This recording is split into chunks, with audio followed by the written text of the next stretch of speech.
এই ভিডিওতে আমরা আওয়ার ক্যাজুরিনা ট্রি কবিতার থেকে 43টি খুবই গুরুত্বপূর্ণ প্রশ্ন খুবই তাড়াতাড়ি দেখে নেব, যেগুলো তোমাদের পরীক্ষার জন্য খুবই গুরুত্বপূর্ণ। এগুলো ভালোভাবে করে রাখবে। চলো ভিডিওটি শুরু করা যাক। প্রথম প্রশ্ন হচ্ছে, who wrote the poem our casuarina tree? Our casuarina tree কবিতাটি কে লিখেছেন? এর আনসার হচ্ছে Toru Dutt. What is compared with a huge python? অর্থাৎ কাকে তুলনা করা হয়েছে একটি বিশাল অজগর সাপের সাথে? এর আনসার হবে দ্য ক্রিপার, অর্থাৎ লতাটিকে। Who is the speaker in the poem? এই কবিতার বক্তা কে? এর আনসার হবে a person reminiscing about childhood memories under the tree. অর্থাৎ এমন একজন ব্যক্তি যে গাছের নিচে বসে তার ছোটবেলার স্মৃতিগুলো মনে করছিল। The giant wears the scarf? Here the giant refers to? এখানে জায়েন্ট বলতে কাকে বোঝানো হয়েছে? এখানে আনসার হবে the casuarina tree. A grey baboon remains sitting on the casuarina tree like? অর্থাৎ একটা ধূসর রঙের বেবুন সেই ক্যাজুরিনা গাছের উপরে বসে আছে কিসের মতো? এর আনসার হবে এ স্ট্যাচু, অর্থাৎ একটি স্ট্যাচুর মতো। Choose the true statement from the alternatives given below. এখানে আনসার হবে the casuarina tree symbolises the ancient and vulnerable culture of India. অর্থাৎ ক্যাজুরিনা গাছটি সিম্বলাইজ করে প্রাচীন ভারতীয় সংস্কৃতিকে। The trunk of the tree was? গাছের গুড়িটি কেমন ছিল? এর আনসার হবে রাগেড, অর্থাৎ কর্কশ বা খসখসে। On the trunk? অর্থাৎ সেই কাঠের গুড়িতে দ্য ক্রিপার মেক্স? ক্রিপার তৈরি করেছে। এখানে আনসার হবে ডিপ স্কার্স, অর্থাৎ গভীর ক্ষতের সৃষ্টি করেছে। The colour of Casuarina flower is? Casuarina গাছটির ফুলগুলির রং ছিল। এর আনসার হবে ক্রিমসন অর রেড, অর্থাৎ লাল রঙের। At night? রাত্রিবেলায় the garden gates overflowed by? রাত্রিবেলায় বাগানটি উপচে পড়ে কিসে? এর আনসার হবে buzzing sound of beetle or duckling, অর্থাৎ গুবরে পোকার গুনগুন শব্দে। এখানে একটা কোলাম ম্যাচিং দেওয়া আছে, যার প্রথমটি হবে এ গ্রে বেবুন, এর সাথে ম্যাচ করবে সিটস লাইক এ স্ট্যাচু, সে স্ট্যাচুর মতো বসে আছে। The cows are sleepy? অর্থাৎ গরুগুলো ঘুমন্ত অবস্থায় ছিল। Water lilies? এটি হবে স্প্রিং লাইক স্নো এনম্যাস্ট, অর্থাৎ বরফের মতো পড়ে আছে। কোকিলাস? কোকিলাস আনসার হবে হেল দ্য ডে, তারা দিনকে স্বাগত জানায়। The tree text the creeper as? তাহলে গাছটি সেই লতাটিকে গ্রহণ করেছে কি হিসাবে? এর আনসার হবে স্কার্ফ, অর্থাৎ উত্তরীয়ের মতো। Why do you think the casuarina tree is important to the poet? কেন তুমি মনে করো ক্যাজুরিনা গাছ কবির কাছে খুবই গুরুত্বপূর্ণ?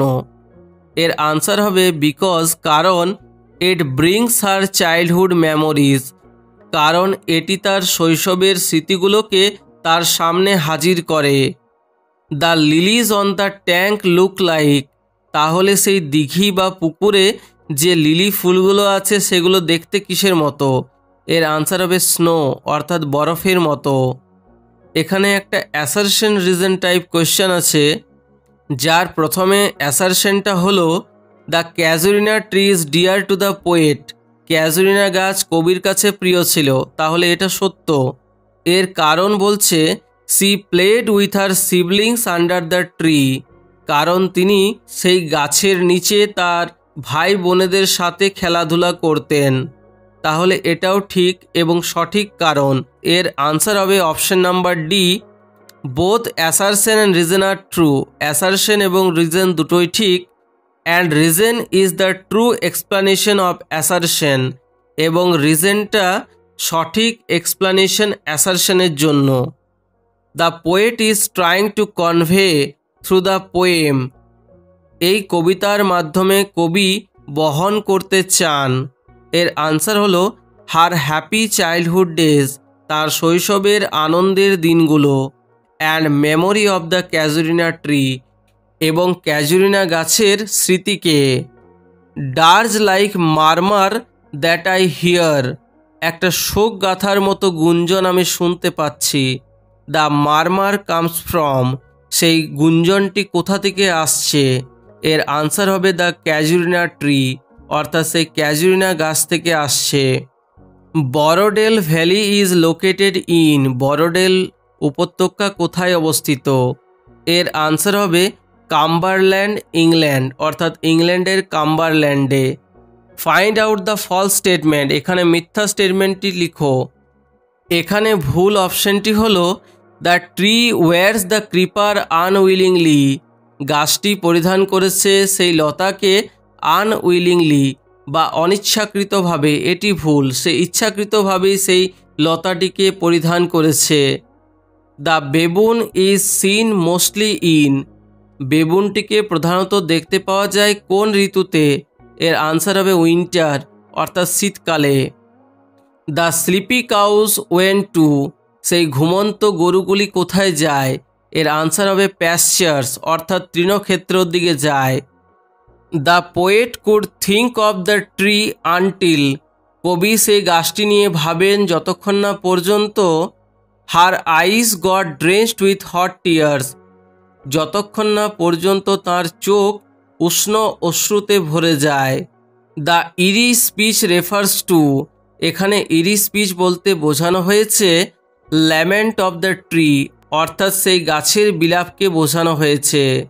The deathless trees are in, সেই চির অমর গাছগুলি অবস্থিত, এটা আনসার হবে Borrowdale. The word oblivion mean, oblivion কথাটির অর্থ হলো স্টেট অফ ফরগেটফুলনেস, অর্থাৎ ভুলে যাওয়ার অভিশাপ। এখানে একটা কলাম ম্যাচিং আছে, যার প্রথমে আছে দ্য পোয়েটস লাভ, কবির ভালোবাসা, will defend the tree from oblivion's curse, ভুলে যাওয়ার অভিশাপ থেকে গাছটিকে রক্ষা করবে। The poet saw the tree, কবি দেখেছিল গাছটিকে ইন হার নেটিভ কান্ট্রি, তার নিজের দেশে। দ্য পোয়েট হ্যাজ হার্ড, কবি শুনেছেন এ ওয়েল ফার অ্যাওয়ে, বহুদূর থেকে একটি বিলাপের শব্দ।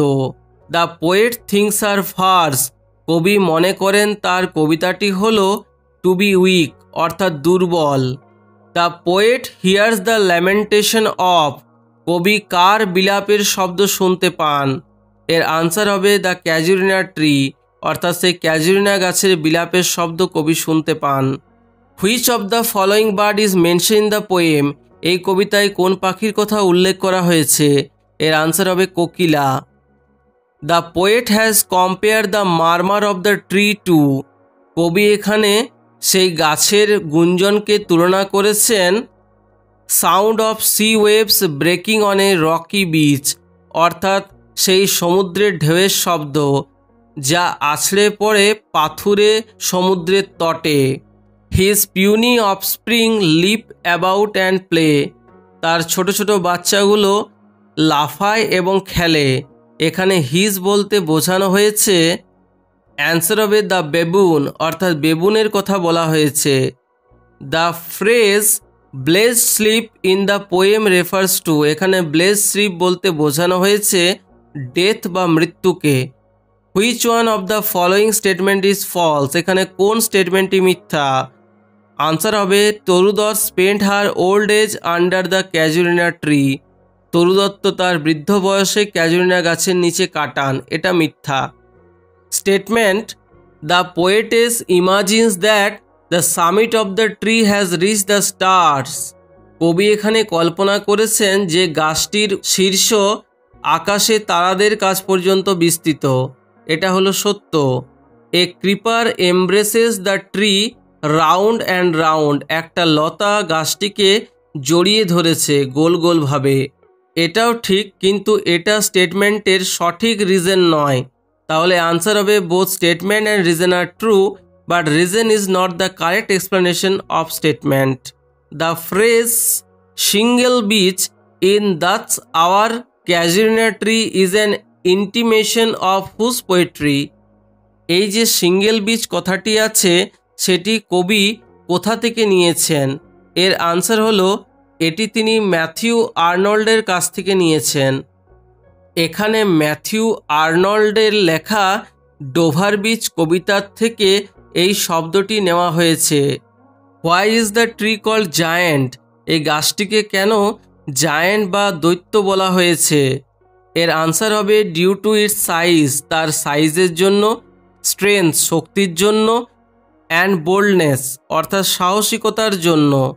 The casement mention in the poem our casuarina tree remind us of which kids poem? Our casuarina ট্রিতে যে কেসমেন্টের কথা বলা আছে সেটি আমরা কিডসের কোন কবিতা থেকে দেখতে পাই? এর আনসার হবে ode to a nightingale. Who gathers around the casuarina tree? কারা ক্যাজুরিনা গাছের চারপাশে একত্রিত হয়?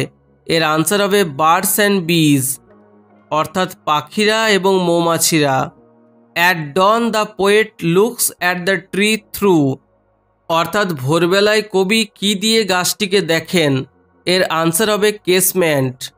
এখানে একটা কলাম ম্যাচিং আছে যার প্রথমে আছে এ ক্রিপার, এটি হবে embraces the casuarina tree round and round, গোল গোলভাবে ক্যাজুরিনা গাছটিকে জড়িয়ে ধরে আছে।